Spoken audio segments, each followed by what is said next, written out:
Chicos, buenas tardes, espero que estén bien. Bueno, hoy día es la penúltima clase de análisis de medicamentos, así que pongámosle ganas para ya ir terminando. En este momento voy a compartirles mi pantalla.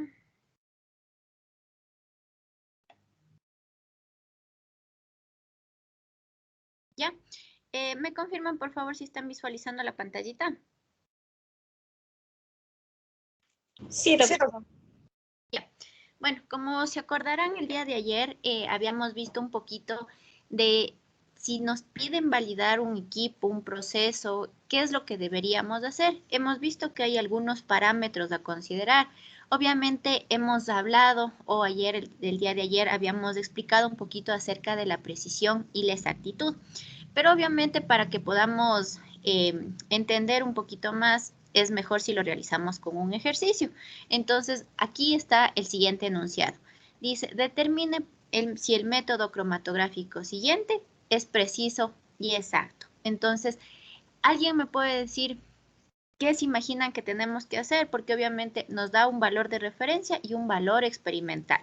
Pero no solo nos pide que seamos precisos, perdón, no solo nos pide que seamos exactos, sino también precisos, o que al menos identifiquemos si este método cumple esos dos parámetros. ¿Alguien me puede decir qué se imagina que debemos hacer?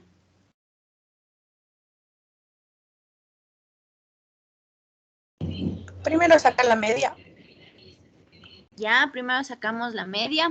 ¿Qué más? Podemos hallar el error.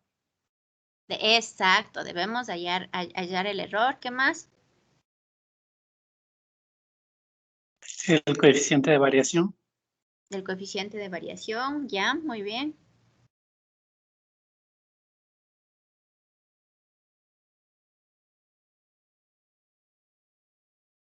Ya, entonces, justo lo que ustedes acabaron de decir. El día de ayer habíamos aprendido que hay parámetros que debemos obtener, como por ejemplo el error absoluto. También habíamos visto que es súper importante el coeficiente de variación e incluso la desviación estándar, promedio, etc.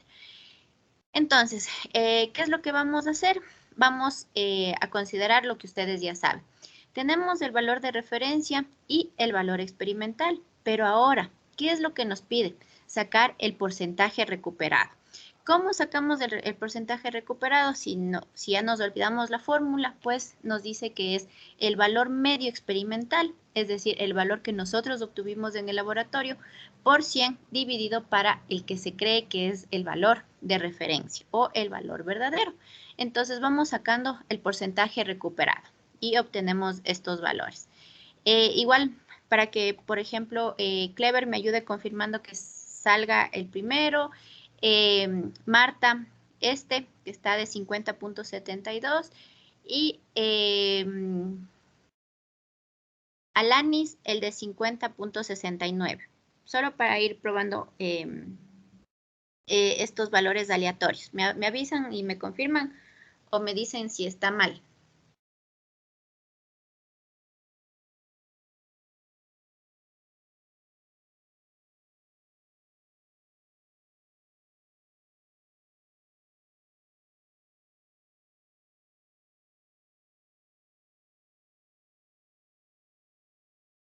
El segundo valor, profe, sí está bien, el 98.75.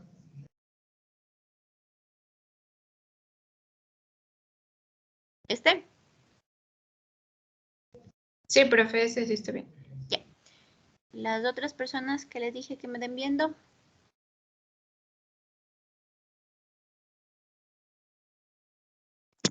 Sí, profe, sí está bien.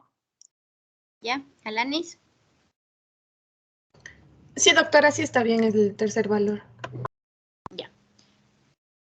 Entonces, ¿por qué necesitamos obtener este porcentaje o este valor recuperado? Porque en función de este es lo que vamos a sacar lo que ustedes antes habían mencionado. Ustedes habían mencionado que necesitamos justamente calcular el promedio, calcular el coeficiente de variación, pero ojo con esto. No necesitamos esos valores ni del valor experimental ni del valor de referencia, sino más bien del porcentaje recuperado. Con ese porcentaje recuperado vamos a obtener ahora sí el promedio. ¿Me ayudan diciéndome cuál es el promedio?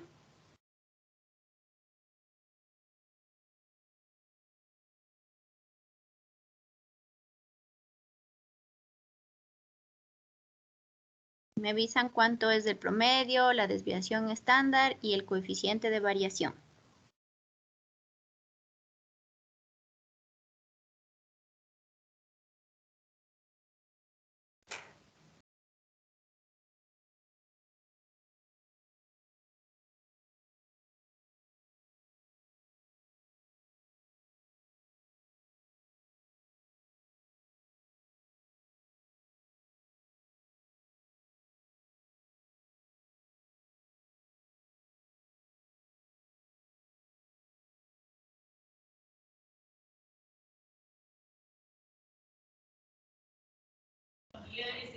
La media sale 99.89.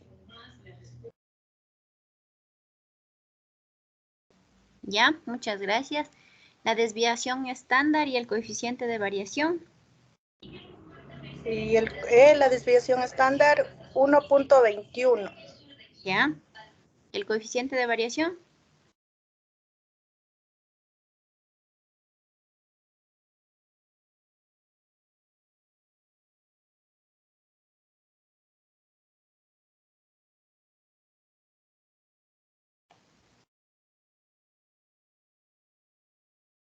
Acuérdense que para el coeficiente de variación solo tenemos que dividir la desviación estándar, que ya me dijeron, sobre el promedio multiplicado por 100. 1.2114. 1.2114%. Sí, profe. ¿Ya? ¿Ya? Sí, están bien. El promedio 99.88%, sí, está mal, esto del por ciento. El promedio es de 99.88, la desviación estándar de 1.21 y el coeficiente de variación de 1.21. Ahora, la pregunta es, ¿y para qué nos sirve esto? Ahora la pregunta es, ¿el método es preciso o para qué sacamos todos estos valores? ¿Alguien me puede decir si considera o no que es preciso? O si nos falta algún otro valor. Sí, sí es preciso, profe, creo. ¿Ya? ¿Por qué crees, Clever? Porque nos decía que si es que el valor del coeficiente de variación era menor al 2%, eran precisos los valores. Muy bien. Exactamente. Entonces, acuérdense para qué sacamos todo esto, ¿no? Entonces, acuérdense sobre todo el ir entendiendo eso. O sea, ya nos dan las fórmulas, pero a veces sacamos y después no sabemos ni para qué estamos haciendo. Entonces, ojo que para saber si es preciso o no un método, nos pide saber el coeficiente de variación. Pero para que nosotros podamos llegar al coeficiente de variación, necesitamos obviamente saber de dos datos específicos, la desviación estándar y el promedio. Pero la desviación estándar y el promedio, ¿de qué valores? Pues del porcentaje recuperado.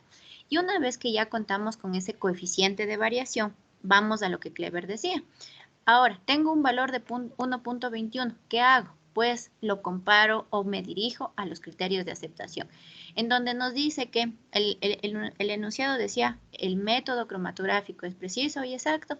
Entonces aquí nos dice, para los criterios de aceptación, en los métodos cromatográficos, el coeficiente de variación es menor al 2%, nuestro valor es de 1.21. Entonces se acepta y se dice que es preciso.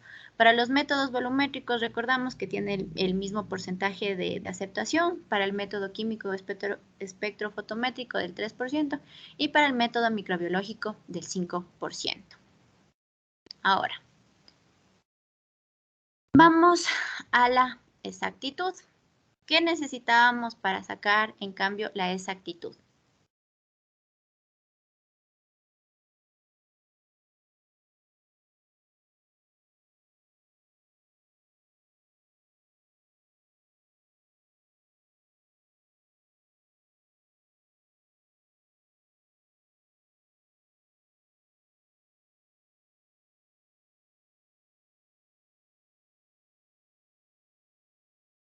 ¿Nadie o ya no están por aquí?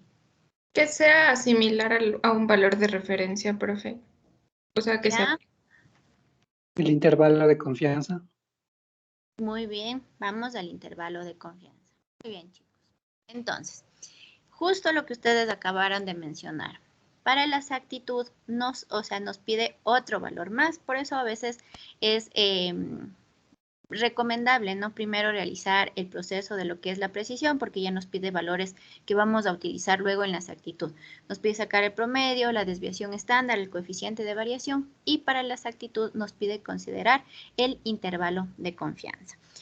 Entonces, para el intervalo de confianza ya sabemos la prueba que necesitamos, bueno, la fórmula que nos pide el promedio del valor que estemos buscando más una constante o un valor t que es en función de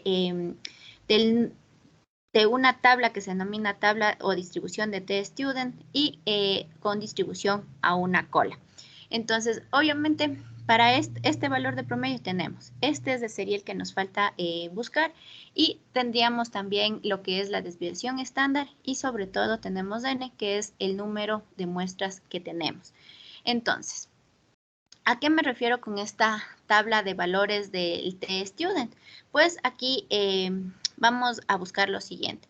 Nos pide el alfa para el área de la cola derecha. Esto, como ya les había explicado un poquito, lo entienden o lo justifican o lo saben o ya lo aprendieron en lo que es estadística y diseño experimental o biometría y algo así se llama esa materia. Entonces, ¿qué consideramos? Si nosotros consideramos un nivel de confianza del 0.05, en este caso solo vamos a tener que ver, porque nos pide a una sola cola, entonces nos sale 0.025. Entonces vamos a buscar este valor. En función del número de muestras, nos sale que este valor es de 2.2010.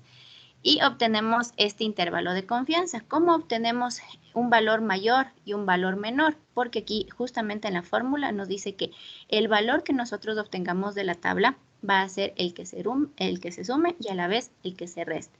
Entonces ahí ya nos da el intervalo de confianza y nos dice que en este caso va de 99.11 a 100.64. Nuevamente, lo que hicimos en el ejercicio anterior, ¿para qué necesitamos este intervalo de confianza? Pues porque tenemos que compararlo respecto a los criterios de aceptación. Entonces, en los criterios de aceptación nos dice que en los métodos cromatográficos el intervalo de confianza va desde 98 a 102, con un coeficiente de variación del menos 2%, menor al 2%. Entonces, en función de esta comparación, ¿aceptamos que este método es exacto? ¿O no es exacto? Sí, profe. Sí, es exacto, profe, porque sí está dentro de esos rangos. Exactamente, muy bien. Lo aceptamos porque, como mencionan Marta y Clever, está dentro de nuestros rangos de aceptación. Y obviamente aquí no solo estamos hablando del intervalo de confianza, sino que también nos pide considerar el coeficiente de variación. Ojo con eso. Entonces, hemos resuelto esta primera parte, que es realmente la más fácil. Entonces ya sabemos al menos cómo identificar si un método o un equipo es preciso y exacto, ya sabemos qué necesitamos obtener. Ahora, vamos a algo un poquito ya más complejo.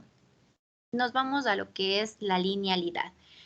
Cuando hablamos de linealidad, el concepto como tal nos dice que es la capacidad que tiene un método o un equipo para entregar resultados proporcionales en función de la concentración del analito. Entonces, todos hemos visto al menos esta gráfica. Nos hacen graficar generalmente la concentración versus la absorbancia. Entonces, ¿qué es lo que nos dice? Que un método o que la capacidad de un método para justamente representar esta relación de la concentración versus un resultado que nos emita ese equipo sí, y que sea proporcional, ¿no? Y que sea lineal. Entonces, ¿por qué buscamos que esta relación sea lineal, porque obviamente nos permite interpolar y sobre todo nos permite una más fácil interpretación. ¿Qué otra cosa? Algo importante aquí es lo siguiente. Generalmente contamos con un valor máximo y con un valor mínimo. ¿De qué va a depender o por qué contamos con este rango? Se dice que los valores que caigan dentro de este rango o dentro de este segmento serán datos que sean realmente exactos, precisos y que sean lineales. A eso se refiere. Entonces, aquí es importante justamente conocer mi rango mínimo, mi rango máximo, porque después corremos con el peligro básicamente de que los datos que nos salgan ya no sean una línea, sino que nos salga un gráfico así. Entonces, ahí representaría un problema. Entonces, cuando hablamos de linealidad, vamos a mencionar lo siguiente. Vamos a necesitar contar con algunas cositas, como por ejemplo, la fórmula de los cuadrados mínimos, el coeficiente de relación, el coeficiente de determinación, la ordenada al origen y la pendiente de la recta. Entonces, para saber si un método es lineal, vamos a necesitar obtener, en función de los datos que entreguen, siempre estos valores. Como habíamos visto en la parte anterior, para saber la exactitud y la precisión, ¿qué nos pedían? Intervalo de confianza, coeficiente de variación. Ahora, para saber la linealidad, nos piden estos datos: cuadrados mínimos, coeficiente de relación, coeficiente de determinación, ordenado al origen y pendiente de la recta. ¿A qué métodos va dirigido este parámetro de linealidad? Pues a todos los métodos o equipos que valoren el contenido de un principio activo, aquellos que vayan a buscar la uniformidad de un contenido, a los equipos o métodos que busquen la velocidad de disolución y todos aquellos también que se relacionen con la cuantificación de impurezas. Entonces, en todos estos vamos a ver que hay unos límites establecidos. Entonces, por ejemplo, la valoración del principio activo nos dice que, y aquí vamos a entender, creo que recién algo que se mencionaba en la USP. Se menciona que para las especialidades farmacéuticas, los límites de especificación van desde el 95 al 105%. Y en función de la caducidad se tiene que valorar del 90 al 110%. ¿Por qué nos dan estos rangos o en función de qué nos dan? Pues se han visto que en función de estos rangos, los datos que obtenemos están dentro de la linealidad. Dentro de la materia prima se fijan otros límites como del 98 al 102% y se recomienda generalmente del 80 al 120. En la uniformidad de contenido igual tenemos límites de 85 a 115, sin embargo se recomienda también evaluar del 70 al 130. De la disolución del principio activo, obviamente vamos a basarnos en la cantidad que se libera y en función de la cantidad reportada que se libera, debemos considerar un más menos 20% y para la cuantificación de impurezas, pues podemos partir desde el límite de la cuantificación, irnos al 50% de la especificación o hasta el 120% de dicha especificación. Entonces, ¿qué es lo que tendríamos que hacer? Lo primero que nos piden para determinar la linealidad son algunos aspectos básicos. Nos dicen que al menos nosotros debemos considerar 5 niveles de concentración. Y ojo con esto, a veces, hoy día subí a la poli para revisar algunas tesis y justamente estábamos hablando acerca de la elaboración de algunas formulaciones. Y me decían que querían hacer, ¿no? Probar con concentraciones del 60, del 70 y del 80%. ¿Creen ustedes que esto está correcto? ¿O qué proporciones o qué concentraciones ustedes intentaran probar?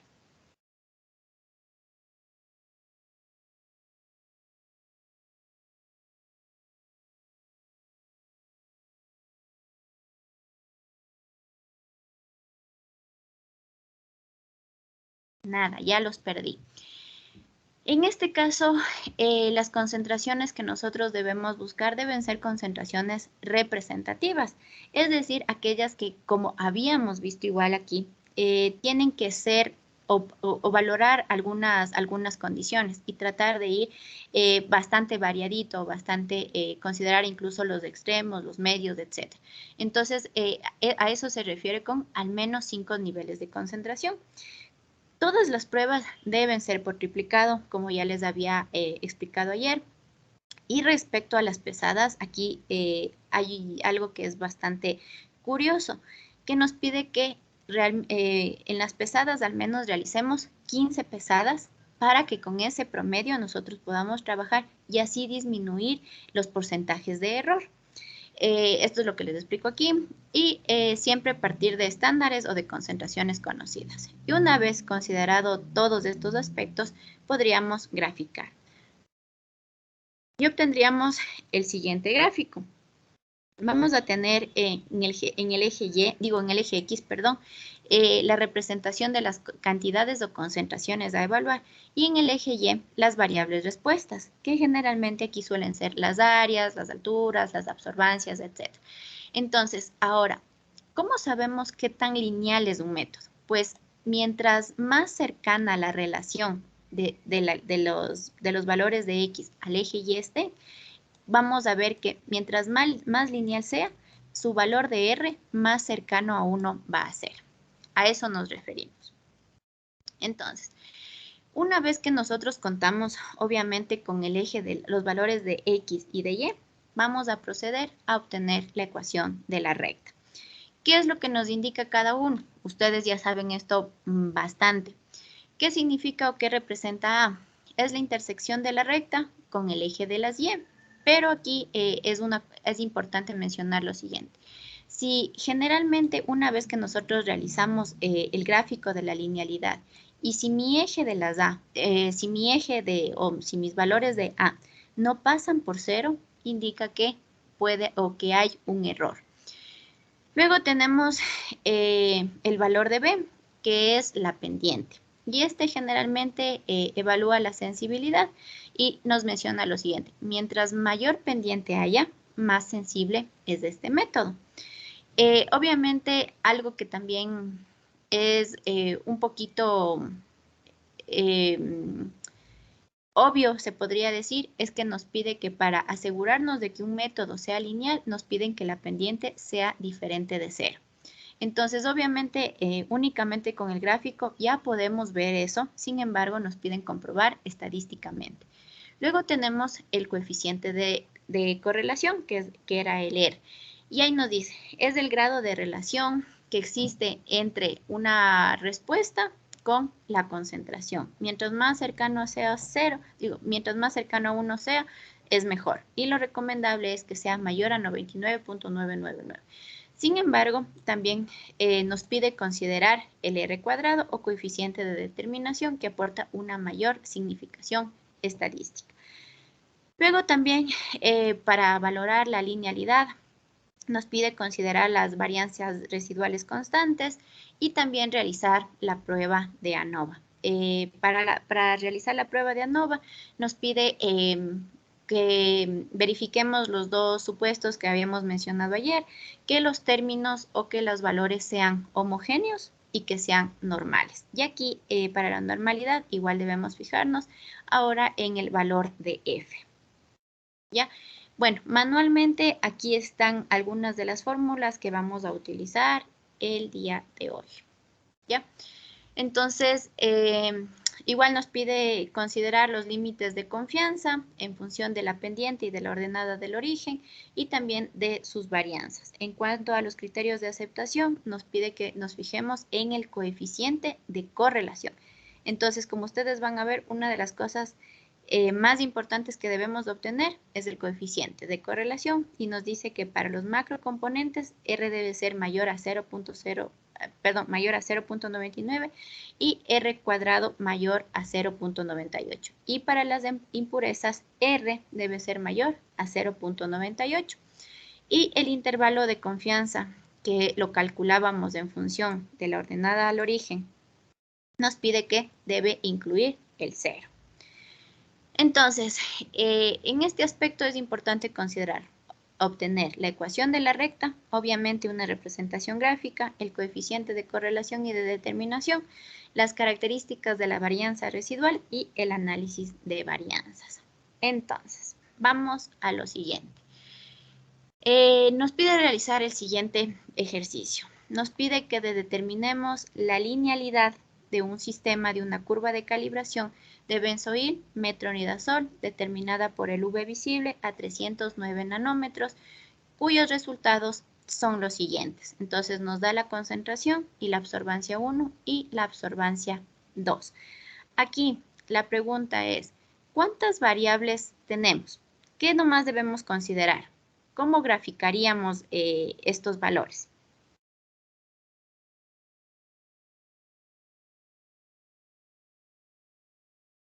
Serían dos gráficas, profe. Ya, ¿por qué crees que serían dos gráficas, Laura? Porque tenemos dos absorciones, absorción 1 y absorción 2. Ya, podría ser. ¿Qué más? ¿Alguien más? Lo que me preguntaba, tenemos dos variables, la concentración y la absorbancia. Ya, ¿cuántos gráficos tendríamos que sacar? Uno, profe. Uno, ¿ya? ¿Cómo graficaríamos eso, Clever? La concentración en el eje X y la absorbancia en el eje Y. ¿Ya? Muy bien. Entonces, grafiquen.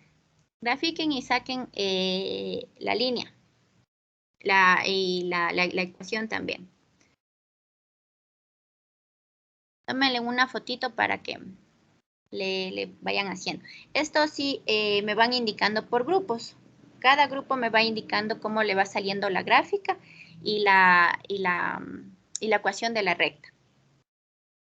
En Excel, profe. Sí, en lo que ustedes puedan. Sí, pero preferible en Excel, porque si me suben ahorita una foto, la línea no va a quedar tan línea.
Doc, no sé si podría volver a compartir de repente la pantalla Ya, para ver todos los datos, por favor.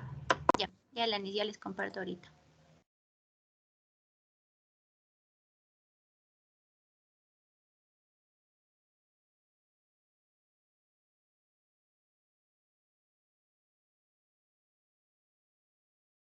Profe, tenemos que hacer solo un gráfico. ¿Cómo solo un gráfico? O sea, teníamos que hacer solo con la absorbancia 1 o con... Hagan ahorita como ustedes consideren para justamente ir explicándoles si está bien o está mal. Hagan como consideren ustedes. Por el momento.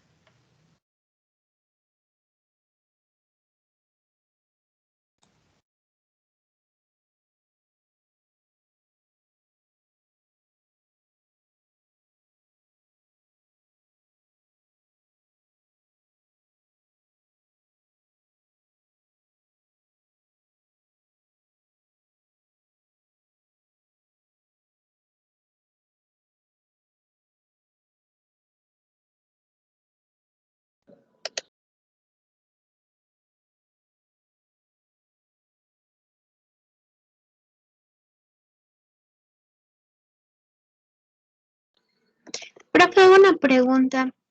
Dime. Para lo de, como tenemos dos absorciones y solo sacar un gráfico, ¿podríamos hacerle un promedio entre las dos absorciones y de ahí partir para un nuevo gráfico o son dos diferentes?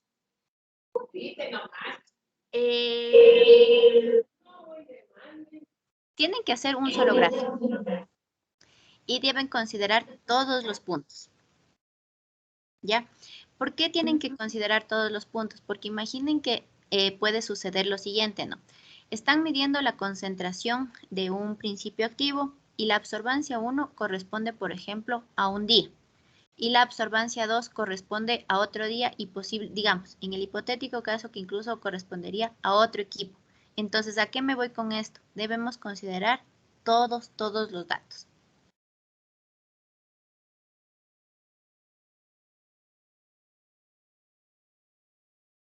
Me avisan si ya tienen listo la gráfica para ir viendo.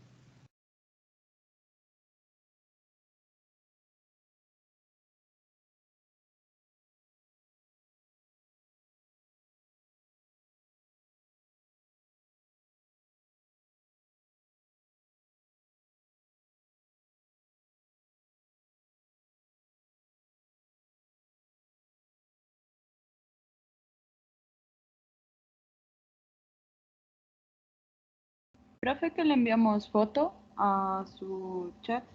No.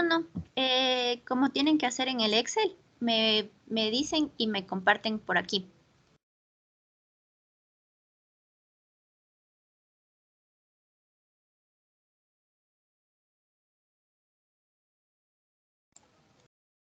El grupo que tenga listo me muestra el Excel. O sea, me comparte por aquí. Profe, Dime, May. yo tengo, bueno, no sé si está bien, pero yo ya tengo. Bueno, Sí, mi sí. grupo. Ya. A ver, compárteme Dale, nomás entonces. Sí, por favor.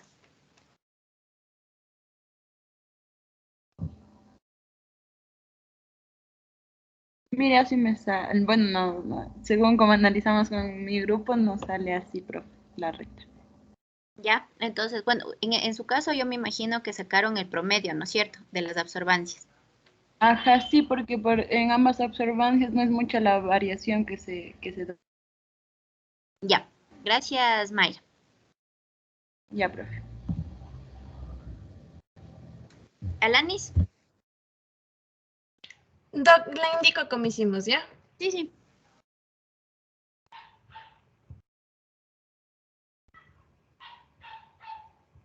Me avisa si ya se ve la pantalla. Ya, ahorita ya. Espérame un ratito. Ay, amplíate. No, sería así, la gráfica. Hicimos las dos, con las dos absorbancias. ¿Ya? Y cada una está aquí. O sea, cada gráfica tiene su propia recta. Si le ven con calular azul, está en la parte de abajito de la naranja. Ya, sí, sí. Entonces, es solo coger y graficar estas de aquí en una gráfica de líneas. Ya, pero ahí tenemos dos gráficas, ¿no es cierto? Eso. Sí. Ya. Ya, gracias, Alanis. Y sacamos la primera curva de calibración en base de las concentraciones con las primeras absorbancias, sacando la regresión lineal, y esta sería la primera ecuación. Ya. Bueno, en función de eso, en teoría deberíamos tener dos ecuaciones. Dos ecuaciones. Ajá. Ya, Alanis, muchas gracias. ¿Algo más que me quieras decir? No, nada más. Ya, gracias, Alanis. ¿Otro grupo más?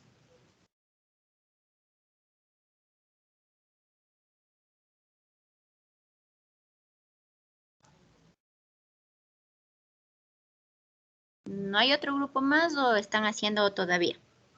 ¿O ya no hay nadie más que está poniendo mi atención? Mi grupo, profe. Ya, dale, Marta. Profe, pero le hice Minitab.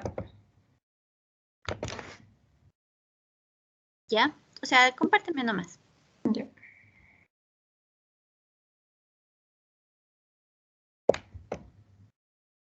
Le hice dos gráficas separadas. La una le hice con la absorbancia 1. O sea, sí, y ahí me salió esa gráfica. Y con la absorbancia de 2 me salió así. Ya, igual, ¿no es cierto? Igual que el grupo de Alanis, tienen en teoría dos ecuaciones de la recta. Sí, dos ecuaciones de la recta. Ya. ¿Algo más, Marta, que me quieras mostrar? Una, profe. ¿Y la ecuación de la recta? Aquí es... Ay, ya le dejé de compartir, creo. O sí, está viendo. Aquí está, profe. Sí, estoy viendo, pero, o sea, no me fijé en la ecuación de la recta. Esta, profe.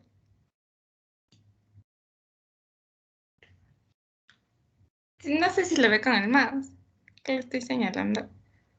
Ya. ¿Le puedes hacer zoom por si acaso? Ya. Ahí. Ya. Súbele. Ese programa está súper bueno, porque les va a ahorrar lo que vamos a tener que hacer después. Ya, gracias, Marta.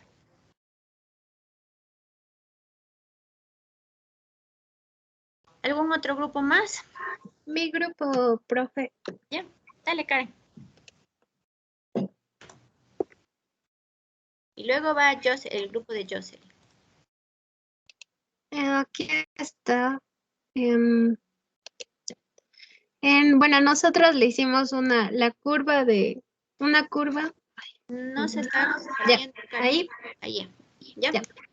Bueno, nosotros le hicimos la curva, dos gráficas así mismo, una con la concentración con la absorbancia 1 y otra con la absorbancia 2, y cada una está con sus ecuaciones de la recta. Ya.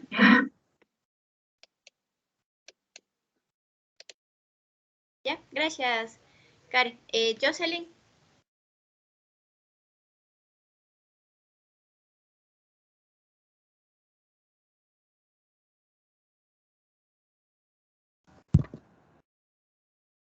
¿Escucha, profe? Sí, está bien.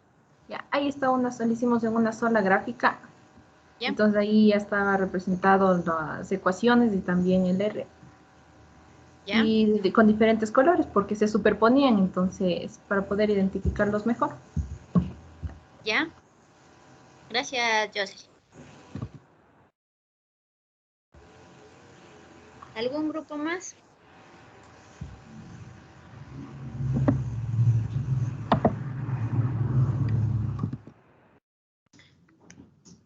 ¿Qué grupo, profe? Ya, por favor, ayúdame compartiendo.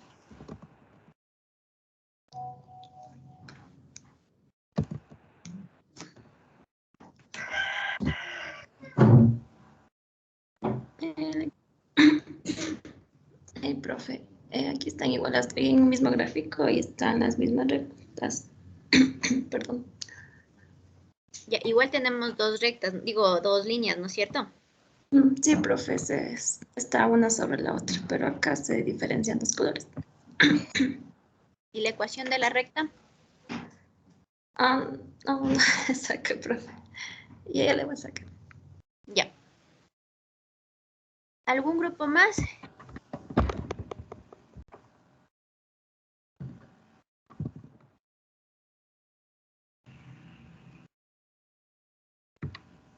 ¿Nadie más?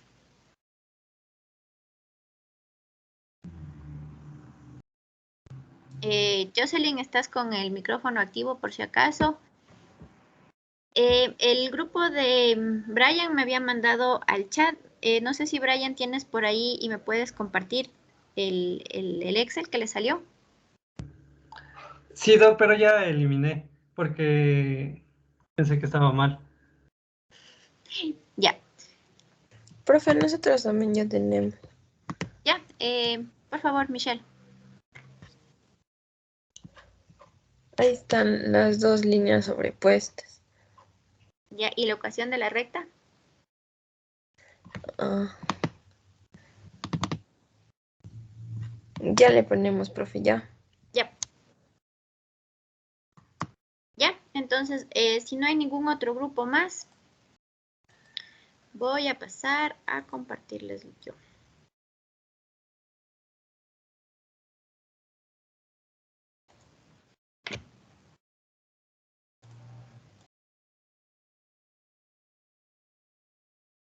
Denme 2 segunditos nomás hasta abrir el Excel.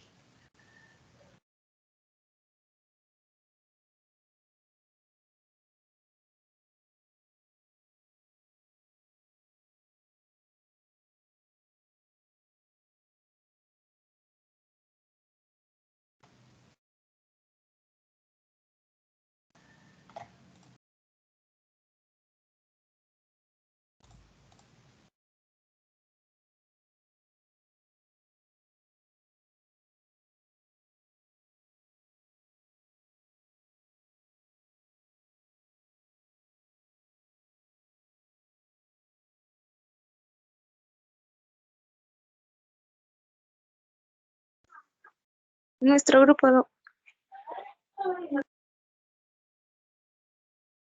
Ya, compártanme, por favor.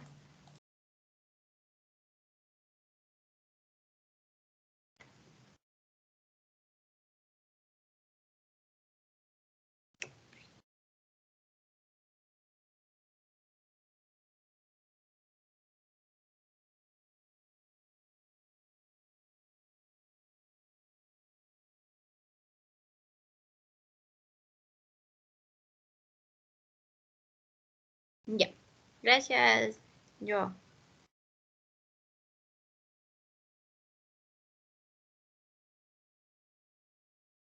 Verán que me falta algún grupo. Hasta el momento me ha indicado el grupo de Alanis, el grupo de Marta, el grupo de Karen, el grupo de Michelle Corral, el grupo de Diana Landa, el grupo de Joao, el grupo de Brian, el grupo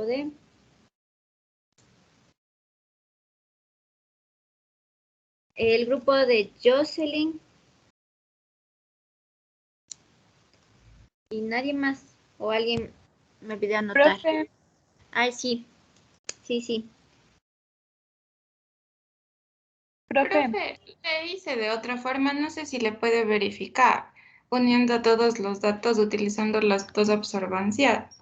Ya, sí. me Mayra iba a decir lo Satamas mismo, también sí está. Sí. le iba a decir lo mismo que Marta. Ya, Mire, profe, aquí está. Lo que hice fue en las concentraciones, le puse 2 veces y ahí puse la una absorbancia y la dos y la absorbancia 2 y también le hice el gráfico. muy bien. Sí, Y ahí tenemos la ecuación de la gráfica. exacto. Y súbele un poquito más. Y eso es lo que te va a servir más luego a ustedes, esta cosa del análisis de varianza. Y ya te da todo eso. Muy bien, Marta. Ya. Mayra, Sí, profe, yo también después le hicimos con mi grupo así como le presentó Marta en una sola tabla, más o menos. ya, sí, está bien. Chicos, entonces verán que les vuelvo y les dije por si acaso falta algún grupo y nadie más me dijo. A ver, verán. Entonces, ¿sí están viendo mi pantallita? ¿Ya? ¿Sí están viendo? Sí, profe. Ya, entonces, justo lo que les iba a decir, o sea, acuérdense que desde el inicio les dije, o sea, intentemos a ver cómo le sacábamos, ¿no? Y bueno, muchos de ustedes, claro, la primera idea que se nos dio es, ¿cómo si tenemos una sola concentración podemos obtener un solo valor de Y? Pues aquí es importante que consideremos una cosa, mientras más datos tengamos, es mejor.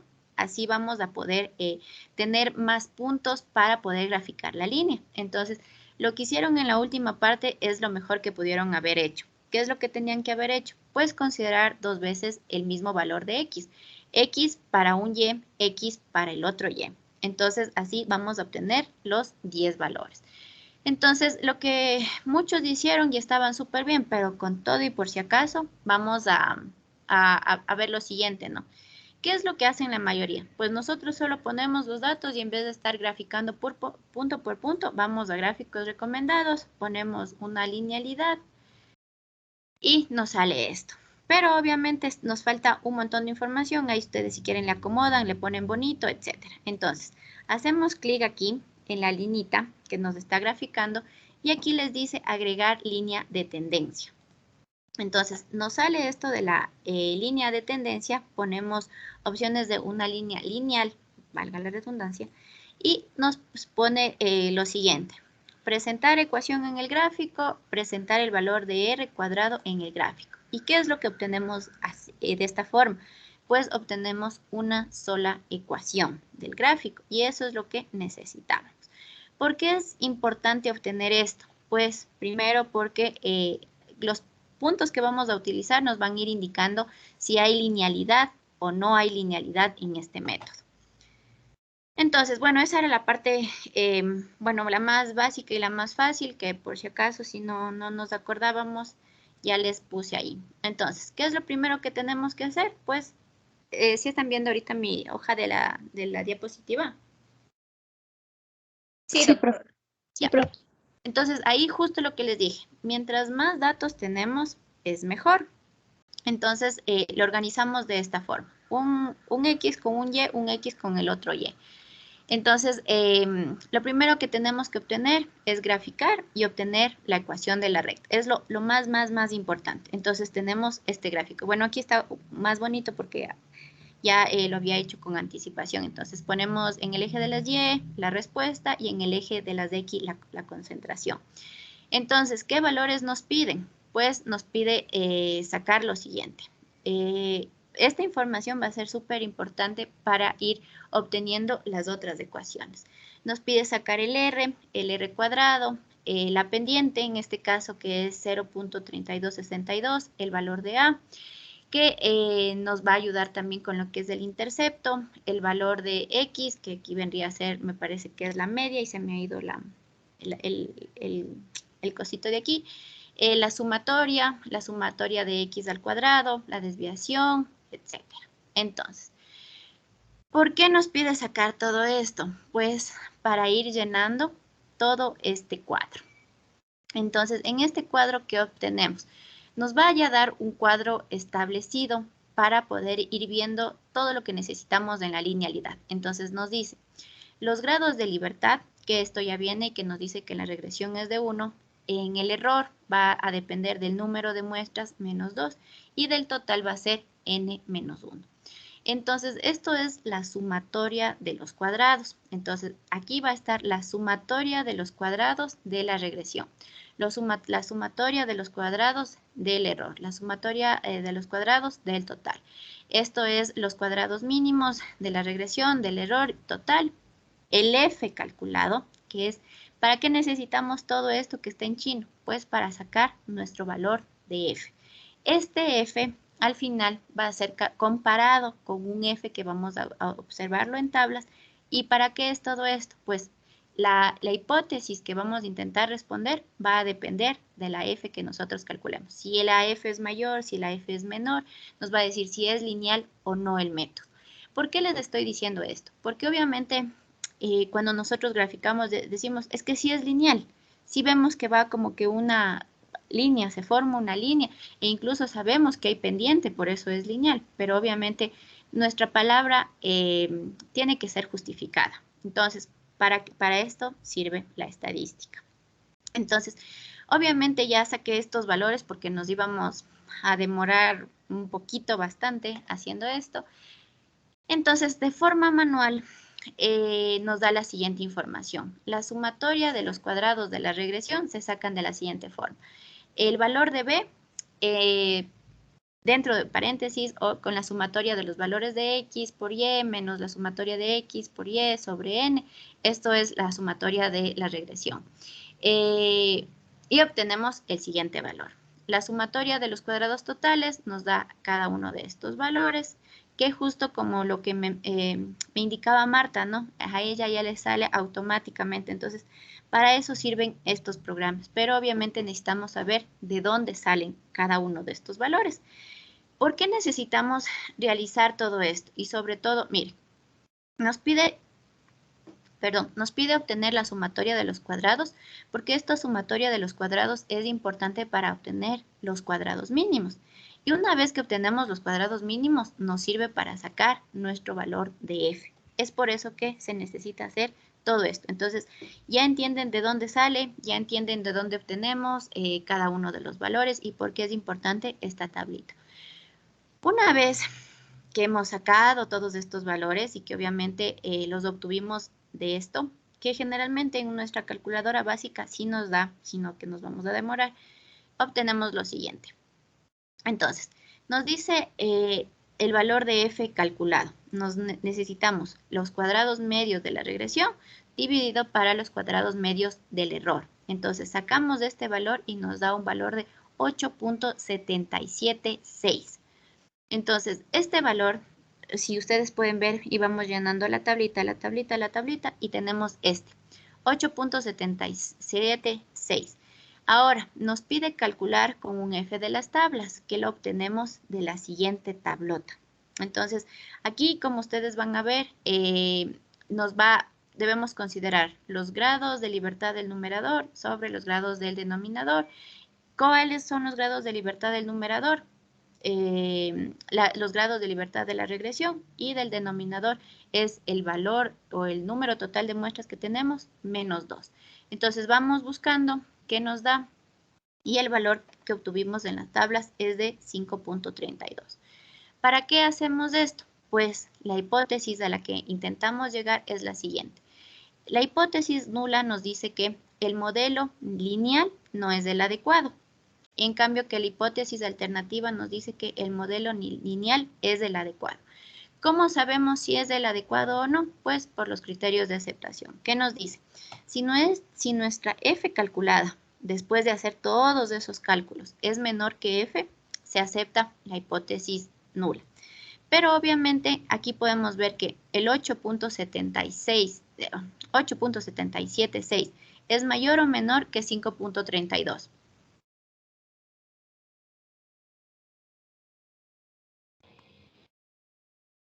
Mayor. Mayor, ¿no es cierto? Entonces, si es mayor, ¿qué es lo que nos menciona?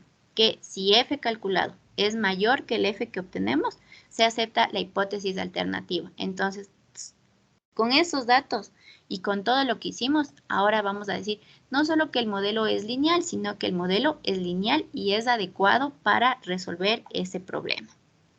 Entonces, bueno, aquí está algunas cosas que también nos piden, sin embargo, por esta partecita del tiempo y sobre todo porque nos han quitado algunas clases, no les voy a poder explicar en este momento, pero vamos a hacer un pequeño ejercicio para la próxima clase que va a ser valorado como la prueba de esta unidad. Y las fórmulas para calcular están aquí, para que sepan igual de dónde sale. Entonces, llegamos a la parte de uno de los parámetros también que se debe considerar en la linealidad, digo en la validación, es esto, del límite de detección y el límite de cuantificación. ¿Qué es el uno y qué es el otro? Pues el límite de detección es la concentración más baja de un analito que puede detectarse en una muestra. Mientras que el límite de cuantificación es la cantidad más pequeña del analito en una muestra que puede cuantificarse. En este caso sirve generalmente para lo que son muestras de impurezas y productos de degradación. Cuando hablamos de métodos no instrumentales, debemos partir de una concentración conocida y sirve, por ejemplo, para el TLC, para las valoraciones volumétricas y para las comparaciones o métodos que necesiten comparar colores. En cambio que para los métodos instrumentales nos vamos a, o se debe considerar, por ejemplo, el ruido de fondo y siempre vamos a tener que comparar con un blanco o un placebo. Una fórmula que se puede utilizar aquí es la siguiente. 3.3, que es la constante, sobre la desviación estándar, digo, en el numerador la desviación estándar sobre la pendiente de la curva. Entonces, la desviación estándar se debe considerar tanto del blanco como del punto de linealidad del nivel más bajo y también debemos obtener el gráfico de regresión. Como les había mencionado, aparte de todos estos métodos, sobre todo cuentan con una mayor importancia en lo que respecta a análisis de impurezas. Ahora, para terminar esta partecita de lo que es validación, terminaríamos con un parámetro que se denomina la robustez. ¿A qué se refiere la robustez? A la capacidad de un método o de un equipo de no verse afectado por variaciones pequeñas. Entonces, en otras palabras, ¿cómo sabemos si un equipo o un método es robusto o a qué nos referimos? Generalmente se refiere a cuando es estable. Los resultados que nos dan son estables. Y obviamente para esto se recomienda que este parámetro no se evalúe como un criterio de validación, sino más bien que sea valorado durante el desarrollo o durante como una prueba cotidiana, porque no tendría sentido que hagamos la validación. Imagínense que ustedes se matan haciendo todos los cálculos, ¿no? Para ver si es exacto, para ver si es preciso, hacen incluso lo de la linealidad, que es un poquito más complejo, y después tienen que hacer y al final tendrían que hacer la robustez. Y por ejemplo, les dicen que aquí si nosotros variamos un poquito el solvente, ya no nos salen los resultados. Entonces, no tendría sentido hacer todas las otras pruebas.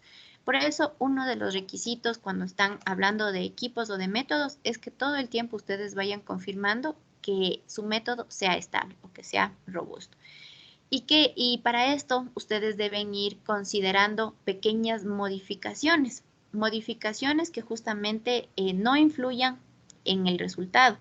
¿A qué me refiero con esto? Por ejemplo, en el HPLC es importante que ustedes justamente vayan variando la composición de la fase móvil para ver cómo puede influir en el resultado o no. El volumen de inyección, el pH de la fase móvil, la temperatura de la columna, el flujo, el tipo de columna, el detector y la sensibilidad. En el cromatógrafo de gases es importante igual intentar o probar con el flujo de gas portador, el flujo del split, la temperatura del inyector, la temperatura del detector, el volumen de inyección, la programación de la temperatura, el tiempo de liner, el tiempo de columna, la sensibilidad y en el TLC.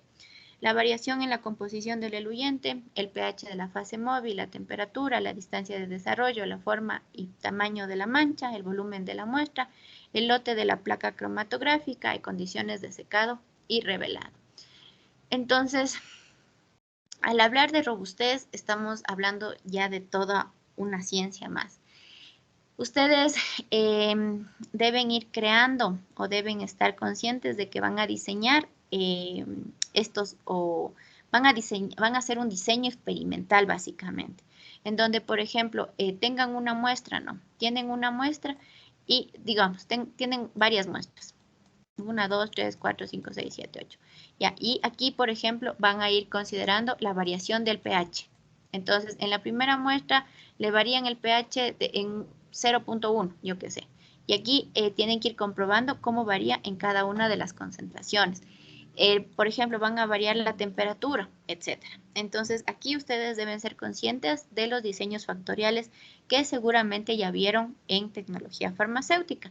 Entonces, estos diseños factoriales pueden ser de algunos tipos, completos y fraccionados, y me ha faltado ponerles otros más.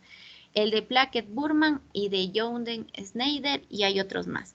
Sin embargo, el de Plackett-Burman es como ustedes ya recordarán, es el más fácil, el más sencillo, porque a su vez nos permite considerar varios factores. Entre estos nos permite considerar desde 3 hasta 23 variables. Entonces, es súper más fácil de graficarlo y de diseñarlo. Y finalmente llegamos a lo que sería la aptitud del sistema. Esto se entiende cuando el equipo, el sistema electrónico, las operaciones analíticas y las muestras de analizar se mantienen bajo control, asegurando que los resultados emitidos están dentro de los especificados. La aptitud del sistema generalmente hace referencia o están destinados a los métodos cromatográficos, en donde tienen que comprobar no solo la resolución, sino también la reproducibilidad. Y aquí parámetros que ustedes tienen que ir identificando es, por ejemplo, el pico de las sustancias, la resolución, el número de platos teóricos, etc. Entonces, aquí, bueno, era una parte que podría servirles, tal vez no estaba bien incluirles en este tema, sino que tenía que verles incluido en lo que es en la etapa de muestreo, ¿no? ¿Qué hacer con los métodos, ¿qué tenemos que hacer cuando estamos evaluando datos y hay datos anómalos? Pues ahí ustedes tienen la opción, por ejemplo, de el test de Dixon o el test de Groups, que seguramente o que ya les darán también en lo que es análisis estadístico. Eso, chicos, con esta penúltima unidad, obviamente hay cositas que tal vez de esta última parte no estén del todo claras o no estén del todo aplicadas. Sin embargo, para la próxima clase, o sea, lo que vamos a hacer cuando ya me toque evaluarles de esta partecita, va a ser lo siguiente. Voy bueno, les voy a poner un pequeño ejercicio y lo van a resolver de forma grupal para que igual... obviamente si hay cositas que unos entendieron, otros tal vez no tanto, y sobre todo lo vayan haciendo con anticipación. Entonces va a ser la única prueba que van a saber el ejercicio con anticipación para que vayan intentando ver cómo se resuelve. Igual si tienen alguna duda, igual me vayan preguntando. Eso, chicos, no sé si hay alguna inquietud, alguna duda, ¿está todo claro?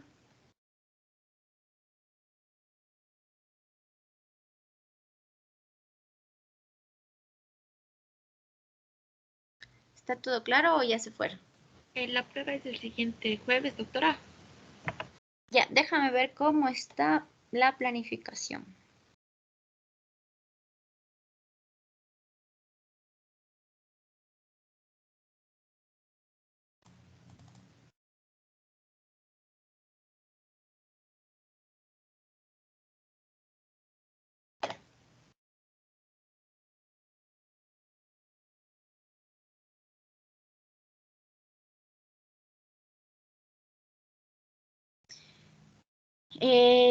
Está planificada para el próximo viernes.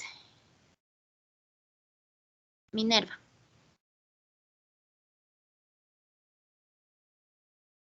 Ya, verán, entonces vamos a hacer de la siguiente forma. Como también tengo que evaluarles acerca de la última unidad, voy a hacer lo siguiente, verán. Igual si les parece, si no, si tienen alguna otra opción o sugerencia, igual me dicen. Sería el día jueves, terminamos con una partecita que no es tampoco muy extensa. Y en este caso, si ustedes quisieran dar esta prueba, la tomaría igual el día viernes. Entonces sería la parte teórica de la parte que me correspondería darles el próximo jueves y tendrían que entregar para ese viernes el ejercicio que les voy a mandar a resolver. El día lunes, Minerva, por favor, para que me hagas de acuerdo de pasarles ya el enunciado de lo que sería el resolver el ejercicio y que contaría como la prueba de esta partecita. ¿Les parece o no les parece? Doctora. ¿Tienen otra opción?